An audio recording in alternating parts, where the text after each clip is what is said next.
Estimados amigos, ¿qué tal? Muchas gracias por seguir acompañándonos en este largo trayecto de contar nuestra vida política en la época republicana. Ya estamos llegando a 1931, 1932.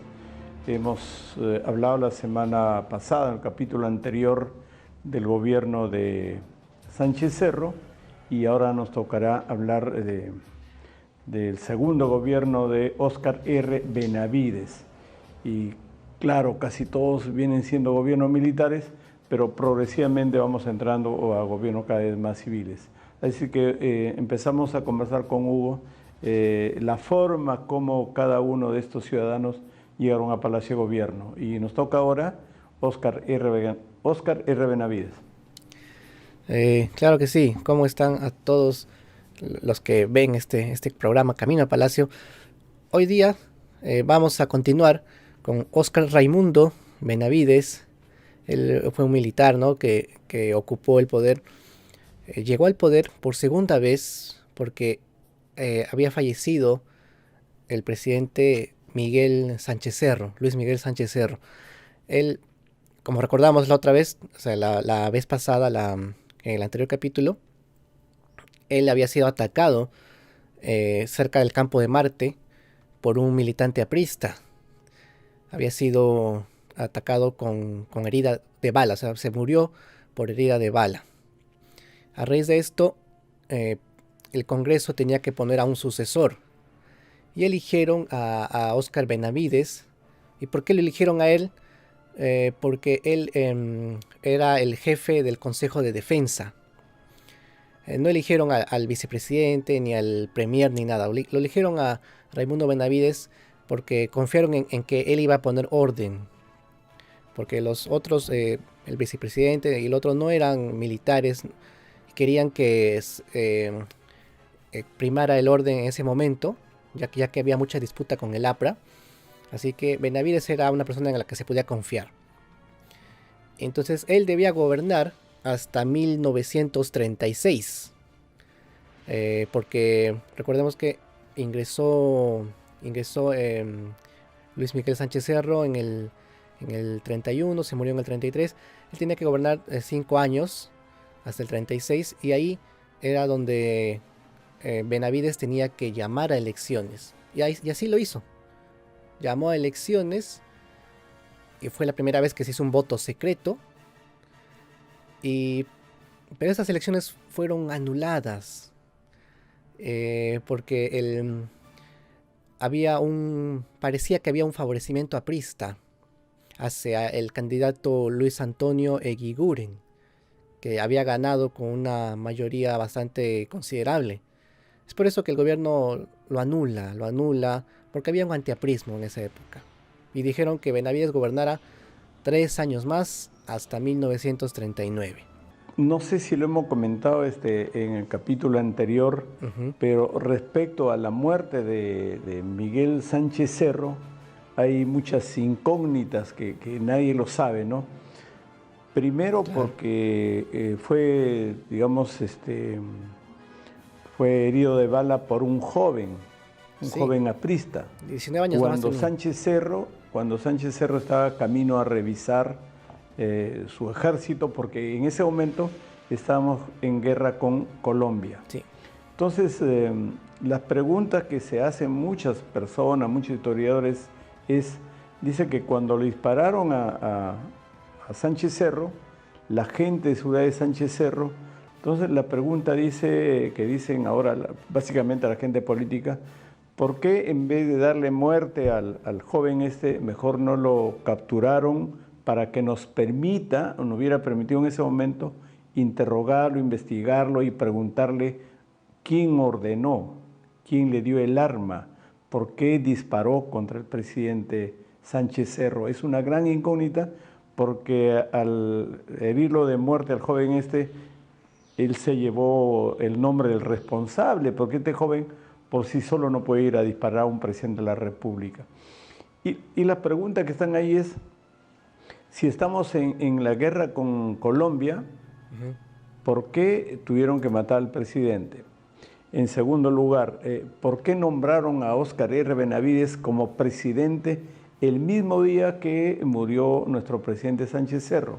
¿Por qué designó a Óscar R. Benavides si la Constitución de ese momento prohibía que los militares en actividad puedan asumir la presidencia de la República?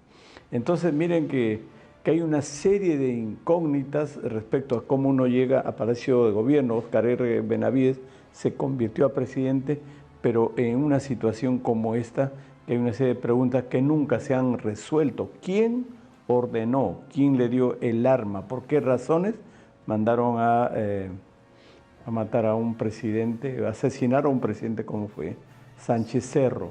Sí, es. Entonces, no es que sea un camino a seguir, pero Óscar R. Benavides llegó a Palacio de Gobierno por el asesinato de su antecesor. Es muy raro, ¿no?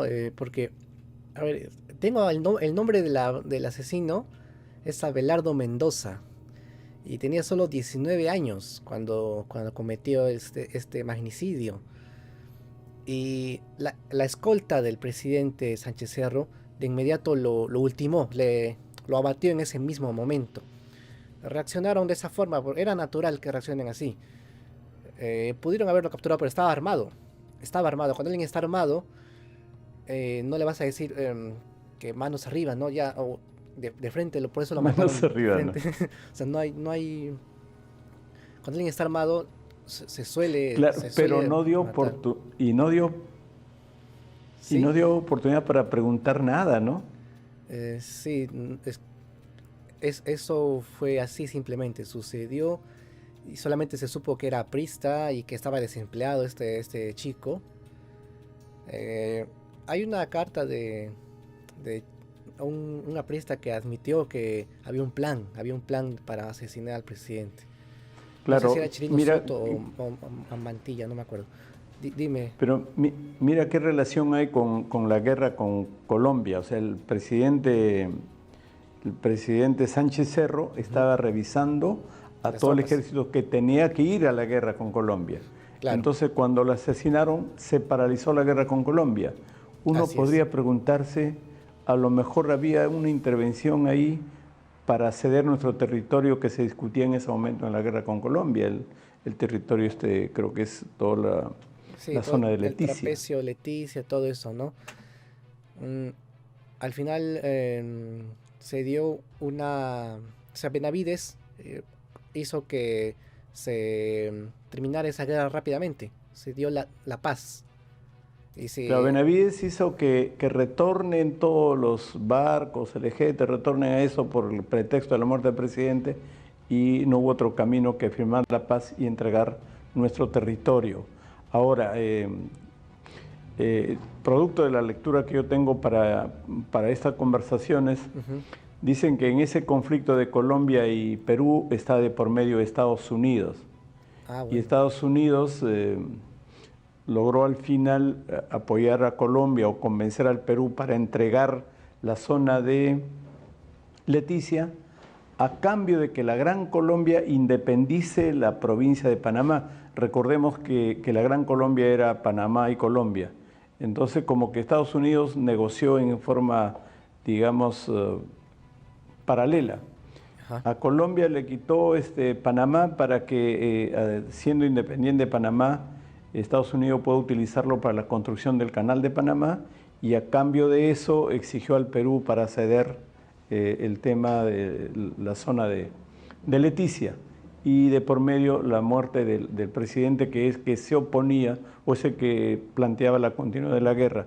Esa es la parte de nuestra historia que muchas veces en nuestro colegio no los comentan, y quisiera aprovechar ahora a mis queridos amigos que yo leo constantemente 2 libros. El primero es Historia del Perú para Descontentos. Es un libro como 800 páginas que lo escribió Héctor Béjar. No se olviden, Historia del Perú para Descontentos. Y el segundo libro, que también lo veo constantemente para nuestras conversaciones, es La corrupción en el Perú, de Quirós. Alfonso Quirós. Esos son 2 libros sumamente importantes. A mí me sirven mucho, y ahí están todo estos contenidos que lo conversamos ahora y que muchas veces no nos han enseñado ni en primaria ni en secundaria.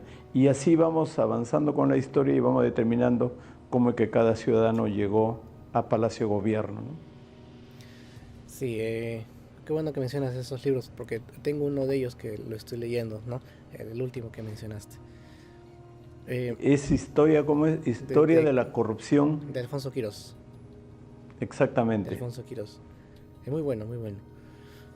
Eh, Continuamos contando la sucesión de presidentes que hubo. Benavides estuvo en la presidencia 6 años, ¿no? 6 años, desde el 33 hasta el 39. ¿Por qué estuvo 6 años? Tenía que estar hasta el 36 nomás, hasta 1936. Llamó a elecciones, hubo las elecciones, las anularon porque había un antiaprismo y creyeron que el aprismo había favorecido a un candidato. Así que con ese pretexto anularon las elecciones y el Congreso decidió que el gobierno de Benavides se extendiera 3 años más. En realidad esto no estaba escrito en ninguna parte de la Constitución, simplemente fue algo que decidió el Congreso, Benavides aceptó.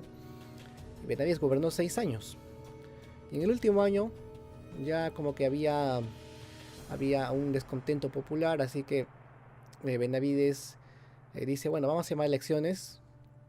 Llama a elecciones, no sin antes establecer, hacer una enmienda a la Constitución para que, o sea, hacer una reforma constitucional para que los gobiernos ya no sean de 5 años, sino de 6 años. Y así lo hizo, y llega el fin de año, y llaman elecciones, y se presentan, entre varias personas se presentan Manuel Prado, Ugarteche, y José Quesada. Manuel Prado era como el presidente oficialista, ¿no? el que era apoyado por el gobierno. También se presentan otros candidatos de la... Perdón, Hugo, ¿ahí estaba también Belón de Terry o no todavía? No todavía. Belón de Terry ya se presenta después ya, en 1956 se presenta Belón de Terry. 1956. Porque eso fue para el segundo gobierno de Prado. Prado gobernó 2 veces. En la primera que ganó Prado no tuvo como contrincante a Belón de Terry. Bueno, en estas elecciones se cree que hubo fraude. Porque salió en la revista Caretas diciendo que las elecciones fueron amañadas y que en el año 69 se hallaron en una finca se hallaron las ánforas repletas de votos del segundo contendor, del que quedó segundo puesto. Sí. Y se comprobó que hubo fraude. Sí, he leído, dice que después de 30 años o 50 años encontraron 300.000 votos del candidato Quesada, competidor de Prado, ¿no? De José Quesada, que hubiera ganado José Quesada y no hubiera gobernado Prado. Primero nos gobernó en la época de Billinghurst, creo que en 1913, 1915, producto de un golpe de Estado.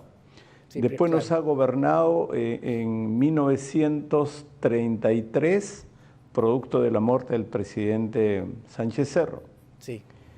Después nos siguió gobernando porque anularon unas elecciones. Claro, o sea, llegó al poder así de esa forma. Y su cuarto evento es que lo dejó como presidente a su amigo Manuel Prado Ugarteche. Mírense cómo toda esa capacidad que ha tenido Óscar R. Benavides para gobernar nuestro país, ¿no? Sí, y él nunca fue elegido con votos, con elecciones. Primero llegó por golpe, luego por designación rara del Congreso y luego por anulación de unas elecciones. Es algo raro, ¿no? Pero así, Óscar R. Benavides es incluso bien respetado, hay una avenida que lleva su nombre y todo, ¿no? Pero bueno, él al final deja el gobierno, se lo deja a Manuel Prado Ugarteche, y el gobierno un periodo de 6 años. Él culmina un periodo de 6 años. En su gobierno sucedió la Segunda Guerra Mundial y también la guerra con Ecuador. Esto es importante mencionarlo porque el Perú tuvo una activa participación en la guerra, o sea, ganó la guerra del 41 contra Ecuador. La ganamos, se hizo un protocolo, el protocolo de Río de Janeiro, y se definió las fronteras de Perú y Ecuador. En cuanto a la Segunda Guerra Mundial, pues nos mantuvimos aliados. Declaró su alianza o sea, nos afianzamos a los aliados, ¿no? Estados Unidos y el resto del mundo. Eso fue lo que pasó.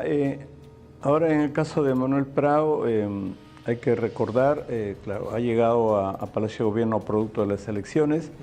Y la gran discusión siempre durante esa década ha sido con el partido aprista. El partido aprista que muchas las veces no lo dejaban postular porque se había fundado en el extranjero, entonces la ley decía que era todo partidos nacionales.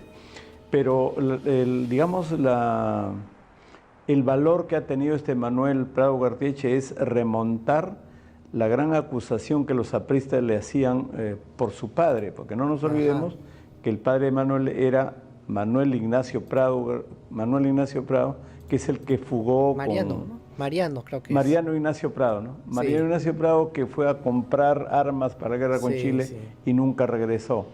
Y dice que en plena en plena campaña electoral los apristas le decían hijo de traidor, le decían constantemente en la campaña, pero a pesar de eso, digamos, sobreponerse a esa acusación de hijo de traidor y sobreponerse al acto que hizo su padre al irse y no volver, pues fue elegido presidente, aunque como tú has dicho, Hugo, después de años encontraron miles de votos de su contendor, ¿no? Sí, se comprobó que hubo un fraude ahí a favor de este candidato, Prado Ugarteche. Pero él hizo un gobierno muy normal, muy tranquilo. Solamente sucedió, bueno, las guerras mencionadas, Segunda Guerra Mundial y guerra contra Ecuador. Eso fue lo más destacable de su gobierno. Al final él llama a elecciones en 1945 y se presentan José Luis Bustamante y Rivero. También estaba Eloy Gaspar y otros entre otros contendores. Eran ya 700.000 votantes, ya el voto era secreto, ya era ya masificado el voto, ¿no? Lo gana José Luis Bustamante y Rivero, que era un abogado jurista arequipeño, que se hizo conocido porque escribió el discurso para Sánchez Cerro, que hizo contra Leguía en 1930. Y así llega al poder vía elecciones con la alianza del FDN, que es el Frente Democrático Nacional, y estaba aliado con el APRA, ¿no? Aliado con el APRA. Y Benavides era el artífice de esa unión, ¿no? Era algo irónico. José Luis Bustamante y Rivero se convierte en el candidato de este partido porque estaba como embajador en Bolivia, así que lo llamaron para que participe, y participó y ganó. Así que el ingeniero Prado Ugarteche era ingeniero civil, eso no había. Ese es un dato bien interesante, ¿no? Era ingeniero civil. El ingeniero de la UNI era. Sí. Bueno, Prado Ugarteche le entrega la banda a la banda presidencial a Luis Bustamante y Rivero, que debía gobernar 6 años hasta el 51, pero no lo hizo, solamente gobernó 3 porque le cayó un golpe de estado que ahorita pasaremos a relatar. Bustamante y Rivero afrontó una crisis política, hubo una ruptura con el APRA que se agravó con el asesinato del director del diario La Prensa, que era antiaprista. Francisco Graña Garland fue asesinado. Esto estalló después con una huelga de parlamentarios antiapristas en el año 1947, ¿no? Ahí estalló una huelga. Luego hubo un nuevo gabinete ministerial y aquí aparece la figura de Manuel Odría, que lo pusieron como lo pusieron como ministro de Gobierno y Policía. En esa época existía este ministerio que ahora se llama Ministerio del Interior. Existía este ministerio y ahí estaba Manuel Odría, que había peleado en la guerra del 41, por eso se hizo conocido Manuel Odría. Pero a Manuel Odría le dice a Bustamante y Rivero que declare ilegal al APRA, o sea, que lo proscriba otra vez, que prácticamente lo censure, pero Bustamante no aceptó esto y Odría renunció y preparó un golpe de Estado. Eso fue lo que hizo. Claro, hay que señalar que Luis Bustamante y Rivero debe ser uno de los presidentes más preparados, más cultos, académicamente más representativos y uno de los presidentes, uno de los ciudadanos que mejor ha representado el Perú, porque recordemos que cuando fue destituido o dado un golpe de Estado por Odría, tuvo que ser exiliado, creo, en Buenos Aires, luego terminó en Europa, y en Europa terminó siendo presidente de la Corte Interamericana de la Haya. O sea, es el único peruano que ha llegado a ese nivel gracias a su nivel intelectual y su capacidad jurídica y democrática, ¿no? Porque para ser presidente de esa Corte Internacional de la Haya se requiere grandes méritos. Y ahí terminó el presidente Luis Bustamante Rivero, como digo, debe ser uno de los presidentes con mejores capacidades académicas e intelectuales que ha tenido el Perú, y por eso que cuando hubo esta huelga de parlamentarios, cuando hubo la discusión con Odría, que Odría era su ministro, no hizo tanto esfuerzo físico, simplemente se retiró y dejó el gobierno para el golpista Manuel Odría, exactamente. Sí, Bustamante Rivero no era autoritario, simplemente era un intelectual, era un abogado, jurista, era un doctor en leyes, era una persona con un grado de instrucción muy alto, muy educado, y entonces quería hacer unas reformas, quería hacer... o sea, el APRA no le dejó gobernar, a pesar de que al inicio estaban aliados, pero después se separaron y no le dejaron gobernar. El APRA quería hacer lo que quería. O sea, quería hacer lo que... Quería que el presidente sea sumiso y ante la negativa de Bustamante, pues el APRA quería dar un golpe de Estado, pero se adelanta Odría y da el golpe a Bustamante y Rivero. Entonces, una vez que da el golpe, lo hace en Arequipa, eso hay que decirlo, ¿no?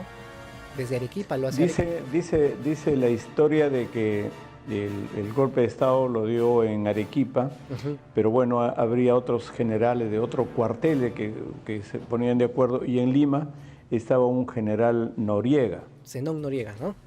Zenón Noriega, que creo que gobernó por un día, fue presidente de la Junta, pero el hecho anecdótico está en que en el encuentro entre Odría y Zenón Noriega, que eran los generales más visibles para el golpe de Estado, que en un momento Odría un poco que quería retroceder, un poco quería dar un paso al costado, y Zenón Noriega le dijo, oye, continúa con el golpe de Estado o te reviento la cabeza de un balazo. Esa es la conversación que tuvieron entre ellos para continuar con el golpe de Estado. Estos golpes de Estado se hacían producto de que en cada cuartel los generales se ponían de acuerdo, el cuartel de Lambayeque, el de Arequipa, el de Ayacucho, el del centro, se ponían de acuerdo, iban a Palacio de Gobierno y con 10 militares sacaban al presidente. Él la veía tan fácil, era para ser presidente, llegar a Palacio de Gobierno. Se ponían de acuerdo los generales, ponían militares, iban a Palacio y lo sacaban en la noche a su casa al presidente y se hacían presidente. Es lo que hizo Odría, ¿no? Vino a Palacio de Gobierno y teniendo un hombre tan delicado y tan intelectual como era Bustamante y Rivero, simplemente Odría se quedó de presidente de esta junta de gobierno, ¿no? Sí, pues este señor Zenón Noriega, que era un militar cajamarquino, llega al poder por 3 días, ¿no? No fueron 3. No fueron horas, sino días, ¿no? Fueron 3 días que estuvo en el gobierno. En realidad, Zenón Noriega estaba apoyando a Bustamante, estaba todavía con él. Pero al ver el estallido de la revolución en Arequipa, le llamó Revolución Restauradora. Así lo bautizó Odría. Al ver esta revolución, decide ya abandonar al presidente Bustamante y Rivero y apoyar esta revolución, así que lo obliga a renunciar a Bustamante. Bustamante todavía se negaba, pero al final lo apresan y lo mandan a Argentina. Lo mandan a la Argentina. Ahí es deportado. Y llega a Lima, Odría, y ocupa el poder como presidente de la Junta de Gobierno. Fue durante unos meses hasta el año siguiente, hasta junio. No, perdón, estoy hablando mal. 2 años gobierna. 2 años como presidente de la Junta de Gobierno. Para luego convocar elecciones. Para ¿no? luego convocar elecciones y gobernar 6 años. O sea, esas elecciones las ganó Odría. Por eso se llama el ochenio. El ochenio, que es una etapa que siempre se enseña en colegios, ¿no?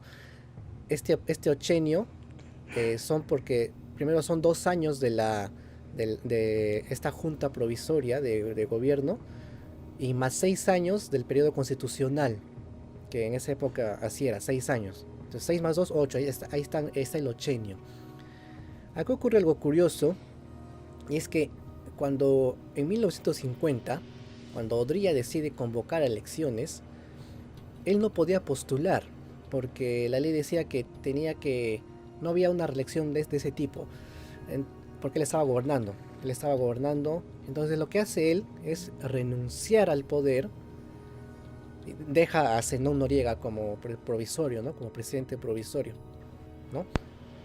Y esta renuncia la hizo para poder postular, y es conocida como, es una jugada que hizo Odría, y es conocida como la bajada al llano. Así lo bautizaron los medios, la bajada al llano, que era solamente faltando un par de meses para las elecciones. Hizo esto Odría, y llega, faltando un mes nada más para las elecciones, y llegan las elecciones y postula Odría junto con otro candidato, que este candidato es acusado de haber hecho una huelga de estudiantes en Arequipa. Siempre en Arequipa ocurren todas las huelgas y revoluciones. Creo que se registraron más de 10 veces en que Arequipa ha sido escenario de... Toda la historia del Perú se han hecho con revoluciones, y las revoluciones lo han hecho los jóvenes o los militares en Arequipa, ¿no?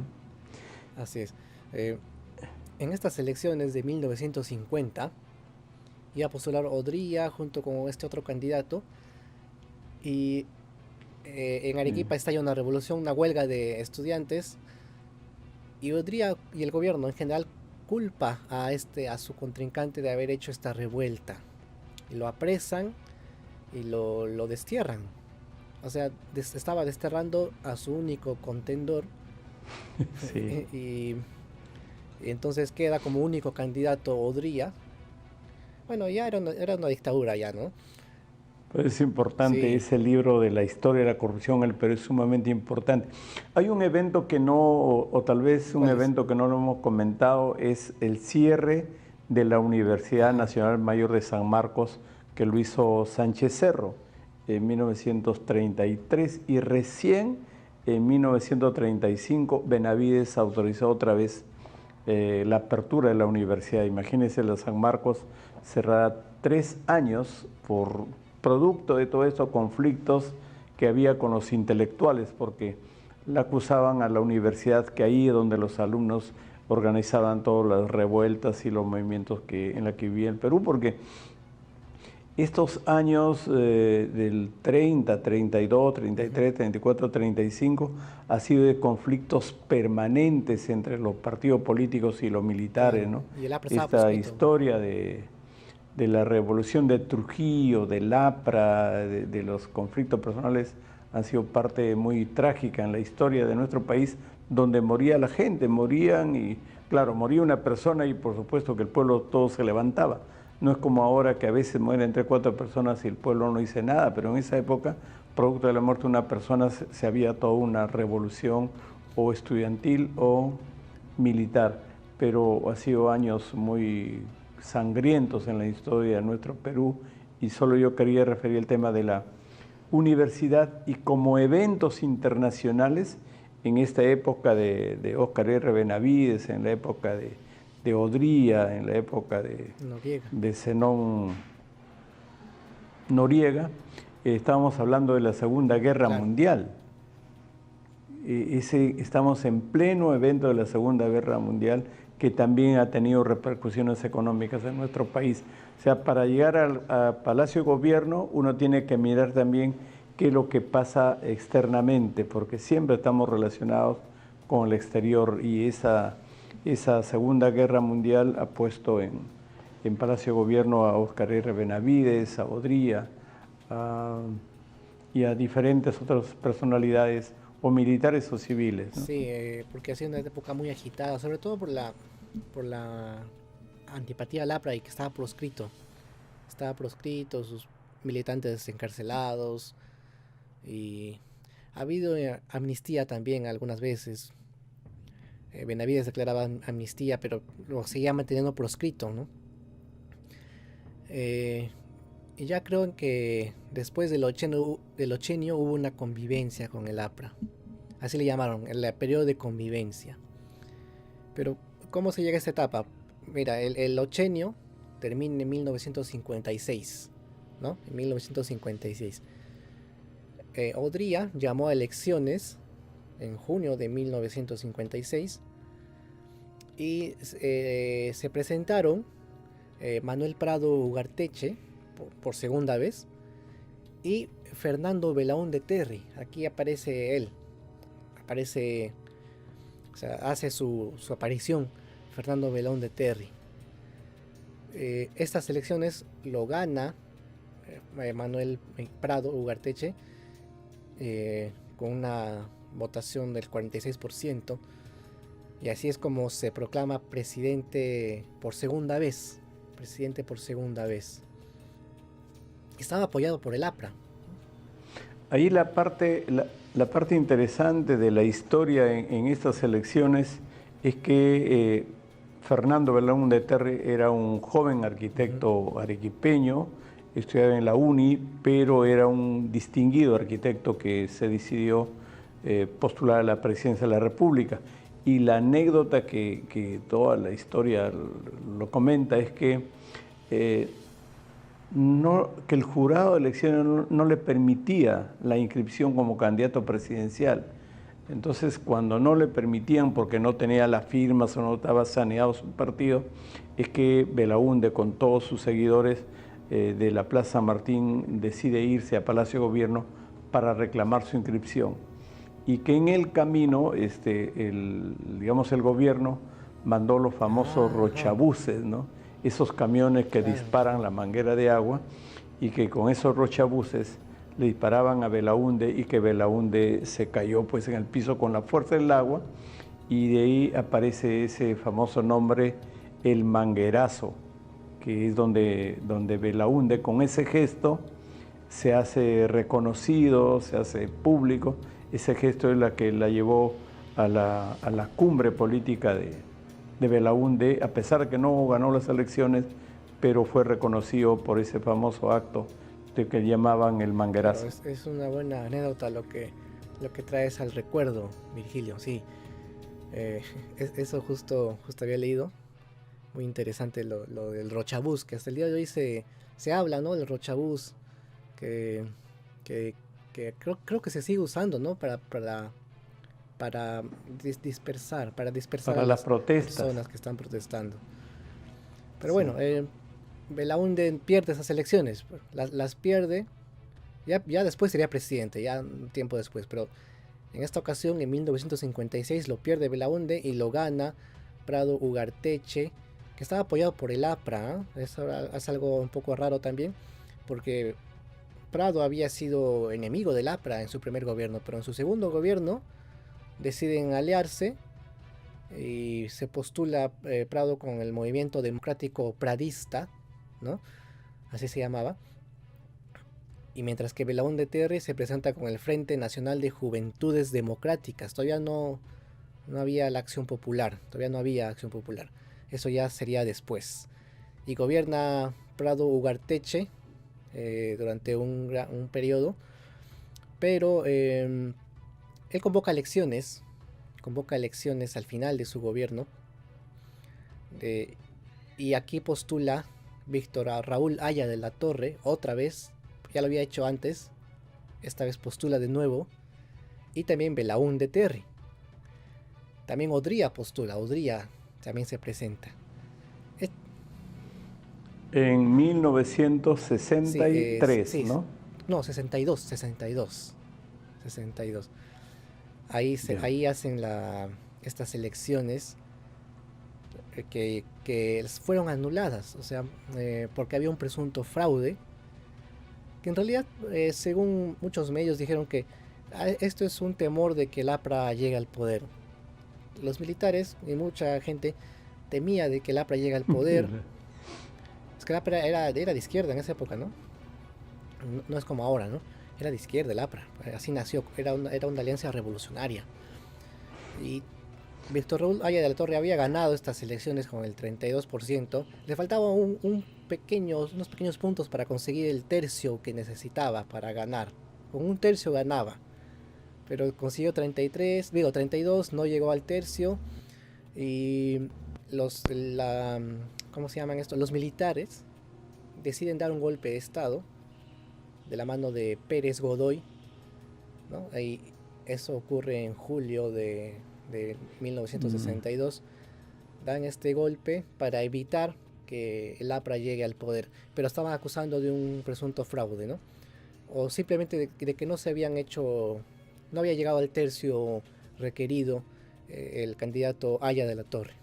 Y así es que Haya de la Torre no llega al poder y nunca llegó al poder este político. Lo hubiera hecho, ¿eh? Hubiera llegado al poder. Tuvo dos fuertes ocasiones, en el 31 y en el 62. Tuvo dos grandes ocasiones de llegar al poder y nunca lo hizo. Bueno, ahí es donde termina el gobierno de Prado Ugarteche con este golpe de estado, y creo que esta parte ya la podremos contar en la siguiente ocasión, ¿no? A partir de esta junta militar que se formó después del segundo gobierno de Manuel Prado Ugarteche. Contar la forma como se llega a Palacio, no en nuestro interés narrar la lista de obras o todos los sucesos que ocurrieron con cada presidente, claro, que son inmensos. Cada presidente podría ser motivo de uno o dos libros, es muy complejo. Nuestro interés es solo narrar cómo es que llega a Palacio y en general algunas actividades importantes, como lo que tú has dicho, por ejemplo, Odría es el que abrió las puertas para permitir a que las mujeres puedan votar. En su gobierno decretó eso. Bien, entonces acá nos quedamos con este capítulo más de Camino a Palacio. Regresaremos la próxima semana o el próximo fin de semana con la continuidad de esta vida republicana, empezando con el golpe de Pérez Godoy. Muchas gracias por acompañarnos y estamos llegando ya casi al final, 2 siglos de vida republicana. Muchas gracias, amigos, y hasta la próxima.